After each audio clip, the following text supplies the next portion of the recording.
But, well, they're already going. Yes, we're going in.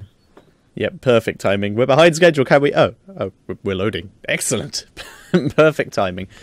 But yeah, we're loading into the Cursed Hollow. This is a round of 16, round of 8 game? Round of 8. So round of 8 game, winner of this will go on to play LDLC. The reason this match is a little behind is because they actually, Team Refuse actually did have sorry, not Team Refuse, Team MKN did have a round of 32 match, whereas LDLC or Neff and any of their opponents did not. Well, it all comes down to Mr. RNGesus. If you have 19 teams registered for this qualifiers, then you have to make a round of 32, obviously, and then 4 unlucky teams will be the ones who have to actually play a match in the round of 32, and the rest, they just wait in round 2. And since we started with round 2, we are actually a bit ahead of schedule, and those teams here right now playing are a bit behind the schedule. That being said, let's introduce them really, really fast. We have, here in the top lane, they're standing on top of each other, but that should be, I think, Tyrande. On ISO, we have, I think this is a Russian name, Sera Keyom on the Savannas, and Krista on the Vala. In the mid, we're going to have the ETC on Soma, and bottom is the Pride Wing on Thanks D. Oh, we have Konus on the Diablo, already going in, taking a full Blizzard, and he pulled a Konus! This happens every time we see Konus play Diablo. He manages to dive in and get himself killed when he is the one who engages. It is a phrase that has become a thing in most of my casts. And also, I think First Blood is also a nice way to introduce yourself. Absolutely. It's also I think it's Zpekeom. As like the League of Legends player. We have Toxical on the Illidan. Merlin is playing the Jaina, very appropriate name for an Ice Mage. We do have Konus on the Diablo, like we do say. In the mid lane, we are going to have Arkham playing the Malfurion with the epic skin. And in the bot lane, it is Noisen on the Falstad. Just going to harass that Brightwing a little. Yep, I don't know. It's, of course, a nice start. They have like a quarter of a level advantage with that first plot, but from now on, everything should go synchronously. That right wing against the Illidan, I think the Illidan can prevail in this lane easily unless there are some rotations. Falstad was actually saying hello to this lane already, but not with too much of an effect. In the mid, well, I guess they want to do some damage here on the ETC, but I'm not really sure if he's too impressed with this. Yeah, a little bit of harassment from Noisen there, but nothing too significant. ETC shrugs it off. Nice double stun there out of Rande, but Noisen has now flown up, joins his team there, just to make sure it's a tri-lane versus tri-lane, and they don't get pushed in too hard by Sylvanas. Yep, and top, finally, the Falstad is returning to this lane just because the pressure was too much. With Sylvanas, you can just not leave her on the lane when she can apply pressure because there's no way the towers can stop us. And look at this tower. Oh, and even a stun here on Noise and quite some nice damage here below 50%. Konos is trying to lift him again in the tower, but the tower has been like errored and there was no way the tower was even doing damage. So in the end, HP-wise and the tower down, they definitely make the better move here. Yep, having a look at some of the talents, we have fairly ordinary stuff coming from both teams for now. Diablo's sticking with that Soul Feast for the extra health and the Shadow Shield on Illidan for a fairly similar reason, just that extra shield to keep him alive. We do have double protective shields. Kona's taking a bit of harassment. Nice Blizzard, though. And we can see that from that Blizzard... Kona's once again taking more damage. We can see from that Blizzard that Jaina's gone for the increased radius on Blizzard, but with no extra mana to help her through this, relying on that Innovate from Malfurion. In comes the engagement once again onto Konas. He tackles himself into a Lunar Flare, and he goes down. And now we are seeing the team of MKM taking full control of this area.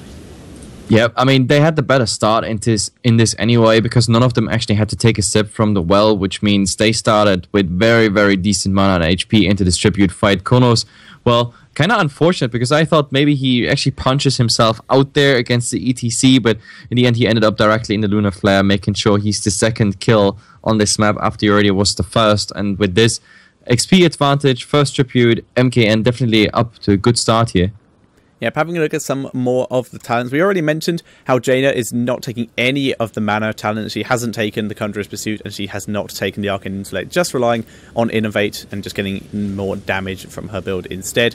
Falstad not taking the Gathering Power. He's going for the lower cooldown on Barrel Roll, which makes him more maneuverable and better in terms of chase and engage, but he's losing out on all that delicious bonus damage. And on the other side, Vala running the Rancor and the Manticore talent, just going for the full auto attack build. But look at this nice swap here, putting the Brightwing in the top line. In the meantime, this triple pushing power is just going in the mid. Sylvanas in the front lines, easy go, and the curse is flying. Everything's been disabled, even Arkham getting the Lunar Flare, and this is another tower going down. So this is 4 towers, nice time, like 4 times 400 XP right there, easy going for them. Yeah, that triple archer combo with the Black Arrow talent from Sylvanas is so good at pushing. It's great damage, good sustain, because Tyrande did get that little buff to her healing. She is pretty effective in this kind of scenario.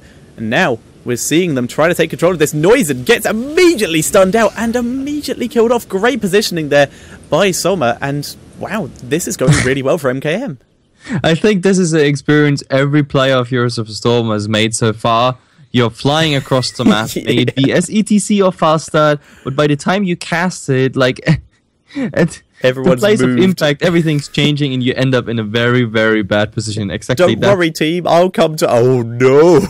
Yes, exactly. That's the experience he just made. And with that, of course, second tribute now for MKN. And the Triple Archer team, as we call them by now, they're going for the next tower. So 6 times 400 XP right there. Sylvanas just needs to get in position here. Curse for the creeps will be up as well. Perfect timing. Just take that tower. It's systematically going on Refuse's structures here. Yep, and having a look at some of these talents that we have now that we hit level 7, Noisen once again being pushed back by DC, but gets a bit of harassment on, we can see that Tyranda's going for full healing and protection style, gets the, if you cast Light of a, gets the Quickening Blessing, if you cast Light of a Loon on an ally, it increases their movement speed, so giving her team a bit more maneuverability. And from Sylvanas, we have the Shade form, which is a talent we almost never see. Haunting Wave grants you stealth for 3 seconds, and activating the teleport does not break the stealth. It's a great ability for escape, and a really nice counter to Illidan. However, his Immolation can reveal you, so you have to cast it from a good position. Heroics got for MKM first. We have the Mosh Pit coming in from ETC, so right now he's just trying to zone from this tribute. Noisen has already been forced back. Starfall from Tyrande, Blink Heal from Brightwing, Rain of Vengeance from Valor, Wailing Arrow from Sylvanas, and Curse for MKM. Oh, but look what Refuse does in the Sneaky. meantime. They go for the boss, and I think this is the right decision because they knew they're going to fight into a level 10 around this tribute, so not going for it, probably the wise decision. Taking the boss instead is probably the right thing to push out something. In the mid, we have Jaina defending. They have to accept that bottom loss. Brightwing top is not enough of pushing power, even with the curse. So yeah, this boss was a really good decision by Refuse. Absolutely, they're going to get some counter push. Brightwing, like you said, is up there defending it. Wailing Arrow goes down onto Arkham. Stun also goes down in Venom, and he is gone. Mid-fort now under siege in a 4 versus 2 situation. There's no way they can defend this. Illidan, I think he's just going to be and try and defend that way, as it will get him a little bit closer. And yeah, he's just being back to base. Down goes mid-fort. Diablo is still pushing with this boss in the top lane, seeing if he can just help it out a bit. But there's very little he can do. Brightwing's dealing with it. Yeah, Brightwing will take care of this in the end. Like Golem already pretty low. It looked better at the beginning, but after all, they still lose 2 big buildings. Might even lose the 3rd one. Only 2 seconds on the curse left, but as soon as Sylvanas is there, that's the mobile curse here on this map. It got one shot off. The building got 1 shot off, and however, we are seeing them move in. Konus goes in. No Lunar Flare follow-up, though. There's the Rain of Vengeance and the Mosh Pit. In comes the Apocalypse. That does stop the Mosh Pit. Hinterland Blast goes down. Half healths. All of the Assassins. Brightwing Blink heals out, though. And Illidan goes down. We are seeing Noisen and Konus in full retreat, though. Konus gets body blocked, tries to tackle his way out, but unfortunately goes into a wall, and he is going to get burst down. And that is a 4 for 0. In favour of MKM. Nice try by Refuse, but nothing really went right for them in that fight. Yeah, I mean, level-wise, it was the right decision to go for a fight right there because they didn't have a crazy disadvantage there. No additional talents whatsoever. They were level 12 versus, I think, freshly 11 or 10. They were level 10, their opponents were 12, so yeah. Yeah. It might have been a good chance, but, well, what happened is, of course, not the right thing. That's not how you do it. That's not how you want it. And that means another golem now for MKN. MKN overall looking really, really solid, even though in top it felt like they wanted to go back. It didn't look like they wanted to fight or keep on pushing. It just wanted to play their game. But Refuse was pushing for that fight, but they took a beating. And now, of course, that continues. Let the snowball begin. Konus tackling his way out once again. Lunar Flare and the Silence Land, though. There's the Shrink Ray, and Konus does go down. Arkham gets polymorphed, but he's going to be able to get out there. Level 13 talents, as we did mention, have been hit for MK, and we saw the Shrink Craze just then being used by Tyrande, meaning she's not going for that extra healing talent, just going what she has. Uber Rockstar for ETC, giving his team some maneuverability. Phase Shield, a talent we don't see too often, but it's 100% viable and cool to see on the Brightwing, just when she arrives with her team for help. Great little bit of protection there. Giant Killer from Valor, just sticking with that auto-attack build, and the Evasive Fire, of course, coming out of Sylvanas, just making her so much more mobile. Yep, and this is 2 levels advantage at the moment, as well as a Golem rolling for them. They are pushing heavily now on this. With Sylvanas in the back lines, those keeps and those towers, they're not doing too much. The first line already has been broken, and look at this keep. It's going down for sure. There's nothing Team Refuse can do, even though they are with the full team right here. They still have to focus the Golem, and in the meantime, they at least get 1 tribute down, and look at what MKN wants to do. They want to take their map advantage right now. Is it camp or is it going directly into the towers? At the moment, it looks like the camp just stalling some more time and more pressure on Team Refuse. Yep, and the thing is, they can do this. They're going to be able to take this Bruiser camp, and Brightwing can join them straight away. ETC is going to be the one to pick that up, and just waiting for as long as possible. Brightwing, not even joining his team straight away, is in fact going to just head up, see if the tribute spawns, just roll towards his team quite slowly. Doesn't need to waste his teleport yet. Well, at the moment, the only good thing is that Refuse now tries to at least get some experience of this, because MKN is also stacked up all the way, but they're going to paint the map blue now. The only red dot we still have is, of course, that boss they took while the curse was going on, but everything else is just going against Refuse at the moment. But never say never. There's an Illidan there, a good metamorphosis, a bad fight, and maybe MKN is actually able to throw this. But of course, at the moment, it doesn't really look like it. We have a 15 versus 13, almost a 16, so more talents are coming in on the tribute spawn right now. And Konos again, the stun. He is fine for the moment, gets stunned, but Noisen is here. He did fly in just in time. They're now going onto TH, but he's able to blink heal out. Takes a lot of damage. Hinterland Blast goes down, but Toxical not able to do enough. He was in there, but got caught in that rain of vengeance. And now we're seeing Kodas being forced to back out, even with a full tranquility on him. It's not enough, and we are now seeing Full Chase is currently 1-1, but that's changing so quickly. That Blizzard is nice, though. TH actually does go down. Down goes Kodas. Noisen in full retreat. He does have that dash cooldown, so he's able to escape. But another fight going over, and that kill there on ETC, first kill of the game for Refuse. Yeah, pretty much first kill. I mean, the fight didn't even look that bad. Now they are down 4, quite low in HP, but of course Brightwing, that doesn't remain forever. They have to contest this boss. If Refuse is losing this boss, I think this is a bad outcome. And there they come, but the boss is already low. Konos going in, blocking it at the moment, but look at his HP. There he goes. He's the first one to fall. They're still blocking. Aizen goes down, Noisen goes down, Merlin and Toxical get in there. TH does blink out, and now it's Merlin versus 2. He goes down. The Blizzard tried to prevent it. Arkham is there far too late. Gets a Moonfire to harass at least. Looks like he's actually going to try and fight this. Bad plan there. In comes Kriska, but he is able to escape. That is really bad. Now we have a Golem 4 down just for the trade of 2. It doesn't really look good. 17 and 14. Well, the levels are pretty much the same, but the problem is the base. The base is so under pressure. In the mid, we have Sylvanas doing her solo job. In the meantime, the Golem will do a job, of course, top, and a new tribute is spawning. And that is not just any tribute. It is going to be a cursed tribute. Yep, so nothing Refuse can do about this. They did take down a couple members, and they are all up, but they have to deal with this boss. They have to deal with mid lane, and Sylvanas is just sneakily taking this easy camp over here as well, and there's nothing Refuse can do about this. They can't stop the objectives. They can't stop their mercenaries being taken. All they can do is sit in their base and wait right now. However, Sylvanas is taking quite a while to do this. If someone popped in, they might be able to stop her, but they have to stay in their base. No, it doesn't really look like it at the moment. She's going to take that camp, and of course, now with the curse, the small siege giants coming in, mid-keep is the next target, it seems. Yeah, mid-keep is the next target. There's some siege giants in top as well. So the longer that MKN can deal with this, there's the Apocalypse engagement, and it does land. Hinterland Blast will take him down, but there's the mosh pit onto 3 members, and this will be a couple kills at least. Arkham is trying to get away. He does go down, and Brightwing will also go down. No, shield goes down. He's able to defend himself, blinking all over the place. He finally dies. Toxical still alive, doing what Illidan does best, and Noisen survived this. He takes down Sylvanas, now going on to Kriska, but Kriska is able to survive. Noisen dives away from Sommer, and that is a 3 for 2 in favour of Refuse, but there's mercenaries in their base. Yes, actually a good fight by Refuse. So a small comeback, but the problem is Curse is still up for 10 seconds. We are in the bottom. Look at these goddamn giants. They actually even shot at the fort, and there's no mule or anything, which means that fort remains on those HP top. We're also like 20% on the fort, which means with the easy push at the moment, MKN, they can finish off the base. That puts so much pressure on Refuse. But you saw in those fights with a nice coordination, Team Refuse can actually win those fights. And now we have to see what's happening, because bottom, they already go for the boss. They're pretty low in HP, but the problem is Refuse. They're too far away, too far away, and they face another golem right now.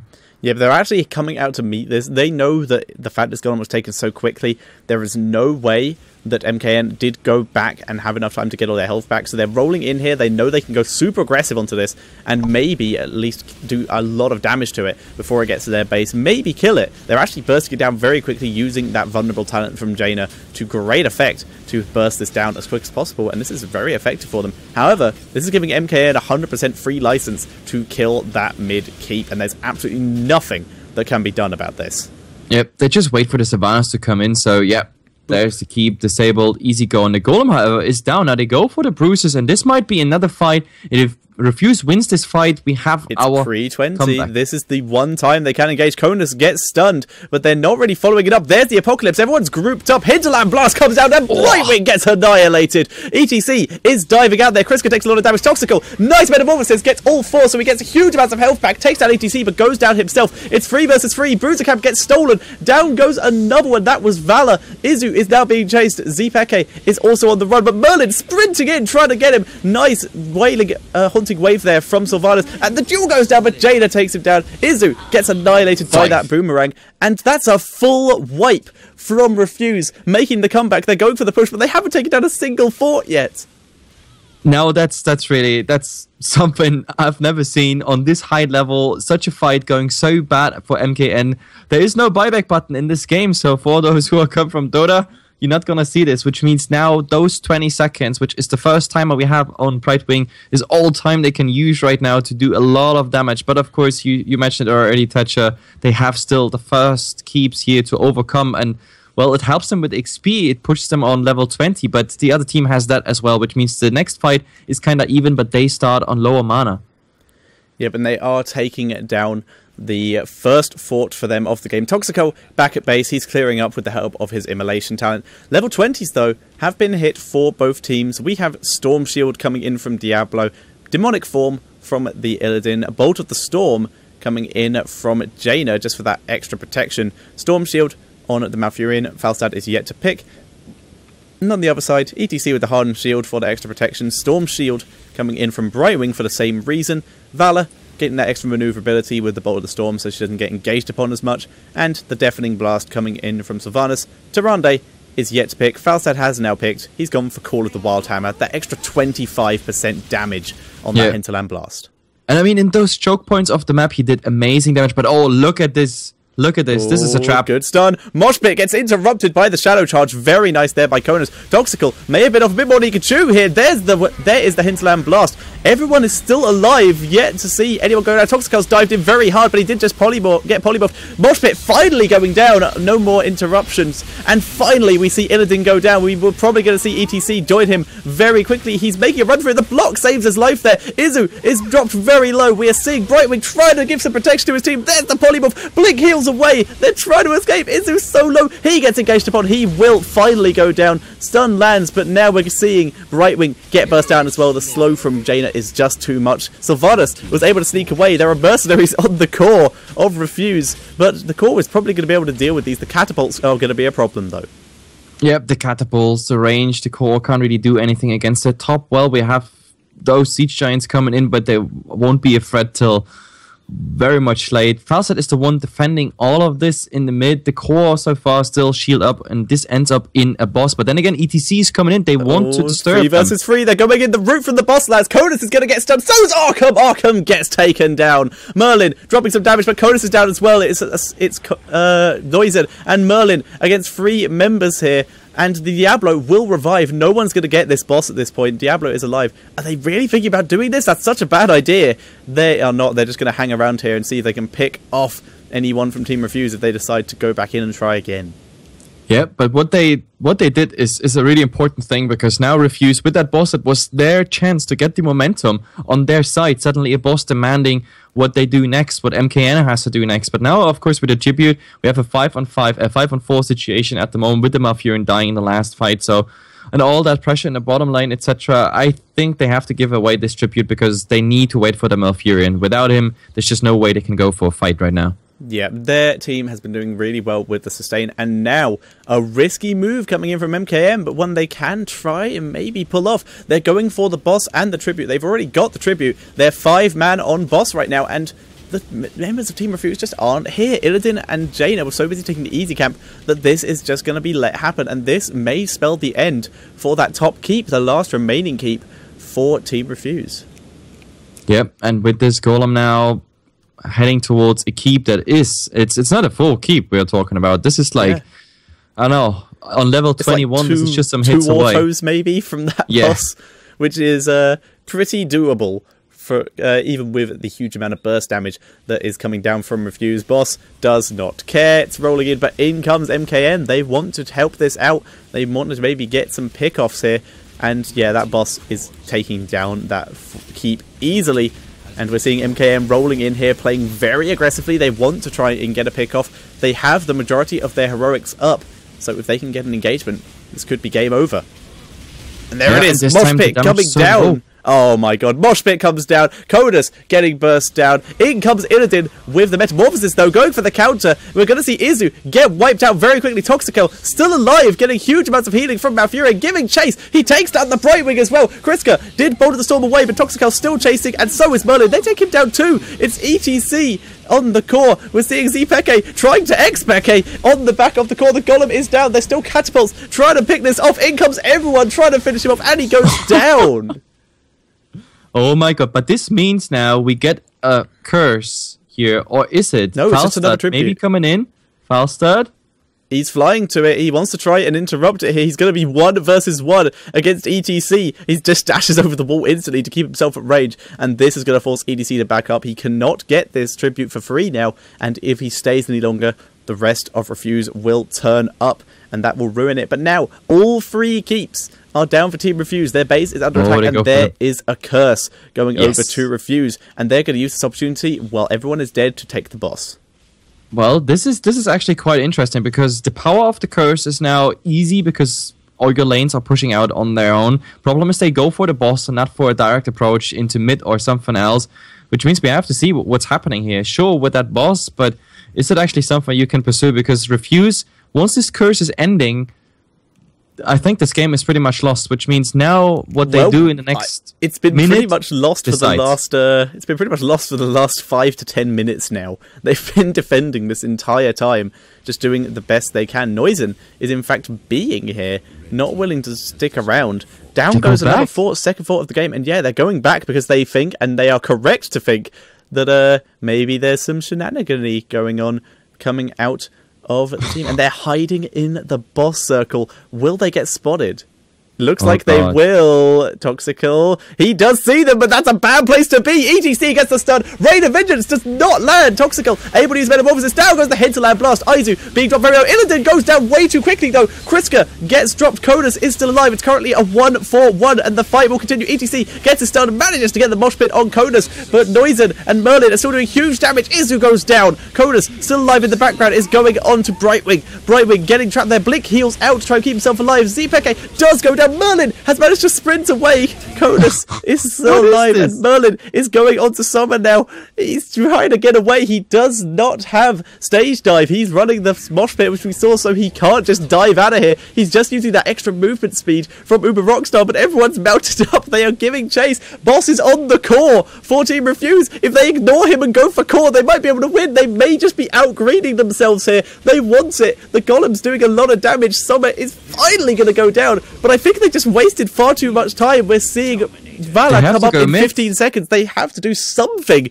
Their core is now under attack from Siege Giants. We're seeing Falstad back to defend this. They're going in. Vala is up in 5 seconds. They have 3 people pushing versus what will be 1 of Vala, and the core's already so low, they're actually going to be able to do it. Yes. Yeah, that's if, GG. If they all focus on the core, this is probably Refuse's Boss win is there. down. If Valor can do anything, but it's not enough. They're all too high health. And that is GG. Refuse able to take it. What a game.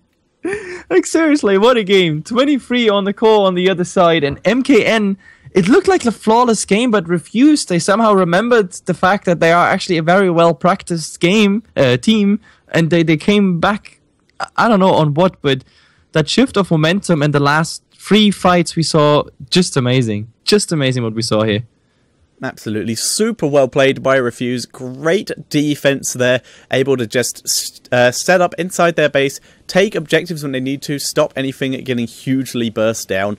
Even though they lost all their... They were 2 keeps down for most of that game, and then 3 keeps down at the end, but they were able to get those kills. I personally think they should have just left Falstad to defend and just let ETC go.